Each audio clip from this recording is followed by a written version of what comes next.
ദേശീയ പരീക്ഷകളുടെ സുതാര്യവും സുഗമവുമായ നടത്തിപ്പ് ഉറപ്പാക്കാൻ സമൂല മാറ്റം നിർദ്ദേശിച്ച് കെ രാധാകൃഷ്ണൻ കമ്മിറ്റി റിപ്പോർട്ട്.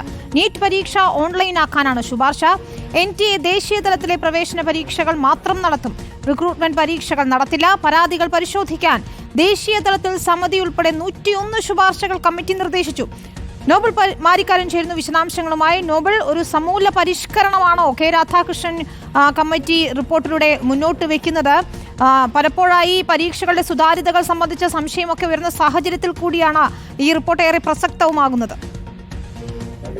വിനീത, നീറ്റ് പരീക്ഷ ചോദ്യപേപ്പർ ചോർച്ചയ്ക്ക് പിന്നാലെയാണ് ISRO മുൻ ചെയർമാൻ കെ രാധാകൃഷ്ണൻ അധ്യക്ഷനായ ഒരു കമ്മിറ്റി ഇതുമായി ബന്ധപ്പെട്ട കാര്യങ്ങൾ, പ്രത്യേകിച്ച് പരീക്ഷകളുടെ നടത്തിപ്പ് അടക്കമുള്ള കാര്യങ്ങൾ പരിശോധിക്കുന്നതിന് വേണ്ടി ഒരു നടത്തിപ്പുമായി ബന്ധപ്പെട്ടുകൊണ്ട് ഒരു റിപ്പോർട്ട് സമർപ്പിക്കാൻ കേന്ദ്ര സർക്കാർ നിർദ്ദേശിച്ച സമിതിക്ക് രൂപം നൽകിയത്. ആ സമിതിയാണ് ഇപ്പോൾ ഇതുമായി ബന്ധപ്പെട്ടുകൊണ്ട് കേന്ദ്ര സർക്കാരിന് വിശദമായി തന്നെ റിപ്പോർട്ട് നൽകിയിരിക്കുന്നത്. ഈ റിപ്പോർട്ടിൽ ദേശീയ പരീക്ഷ രംഗത്ത് സമൂലമായ മാറ്റമാണ് നിർദ്ദേശിക്കുന്നത്. പ്രത്യേകിച്ച് NDAയിൽ തന്നെ സമൂലമായ മാറ്റങ്ങൾക്ക് വേണം എന്ന ആവശ്യം മുന്നോട്ട് വയ്ക്കുന്നു. നീറ്റ് പരീക്ഷ ഓൺലൈൻ നടത്താനുള്ള ശുപാർശയാണ് ഉള്ളത്. അതോടൊപ്പം തന്നെ ഈ ദേശീയ തലത്തിലെ പരീക്ഷകൾ, പ്രവേശന പരീക്ഷകൾ മാത്രം NDA നടത്തുക എന്നാണ് മറ്റൊരു പ്രധാനപ്പെട്ട നിർദ്ദേശം.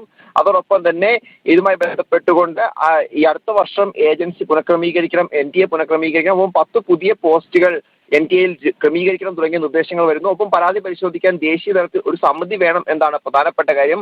കഴിഞ്ഞ ജൂണിലാണ് ഈ കമ്മിറ്റി നിലവിൽ വന്നത്. ഏറെക്കുറെ 30 മീറ്റിംഗുകൾ ഉൾപ്പെടെ നടത്തിയ ശേഷമാണ് ഇപ്പോൾ 101 പേജുള്ള റിപ്പോർട്ട് കേന്ദ്ര സർക്കാർ ഇതുമായി ബന്ധപ്പെട്ടുകൊണ്ട് നൽകിയിരിക്കുന്നത്. നീറ്റ് പരീക്ഷയിൽ ചോദ്യപേപ്പർ അടക്കമുള്ള വിഷയങ്ങൾ ചേർന്നതിന് പിന്നാലെയാണ് ഇത്തരത്തിൽ ചോദ്യപേപ്പർ ചോർച്ച അടക്കമുള്ള വിഷയങ്ങൾ തടയുന്നതിന് വേണ്ടി ഇത്തരത്തിൽ നിർദ്ദേശം എന്താണെങ്കിലും കെ രാധാകൃഷ്ണൻ കമ്മിറ്റി സർക്കാർ നൽകിയിരിക്കുന്നത്. സർക്കാർ ഈ റിപ്പോർട്ടിനെ പൂർണ്ണമായും അംഗീകരിക്കും എന്നാണ് നമുക്ക് മനസ്സിലാവുന്നത്. അങ്ങനെയാണെങ്കിൽ ഈ ഓൺലൈൻ പരീക്ഷ അടക്കം, പ്രത്യേകിച്ച് പരീക്ഷകളുടെ പേപ്പറുകളുടെ ചോർച്ച അടക്കം തടയുന്നതിന് വേണ്ടി ടെക്നോളജികളെ കൂടുതലായി, അതായത് സാങ്കേതിക വിദ്യകളെ കൂടുതലായി ഉപയോഗിക്കുകയും അതോടൊപ്പം തന്നെ ഓൺലൈനായി പരീക്ഷകൾ നടത്തുകയും ചെയ്യുക എന്ന രീതിയിലേക്ക് ഉൾപ്പെടെ കാര്യങ്ങൾ പോകും. ഇതുമായി ബന്ധപ്പെട്ടുകൊണ്ട് ആരോഗ്യ മന്ത്രാലയം അടക്കമായി സമഗ്ര മാറ്റത്തിനുള്ള നിർദ്ദേശങ്ങളാണ് കെ രാധാകൃഷ്ണൻ കമ്മിറ്റി മുന്നോട്ട് വെക്കുന്നത്. അത് നടപ്പാക്കുക എന്നത് തന്നെയാണ് ഏറ്റവും പ്രധാനപ്പെട്ട കാര്യം. നോബൽ മാരിക്കാരാണ് വിശദാംശങ്ങൾ നൽകിയത്.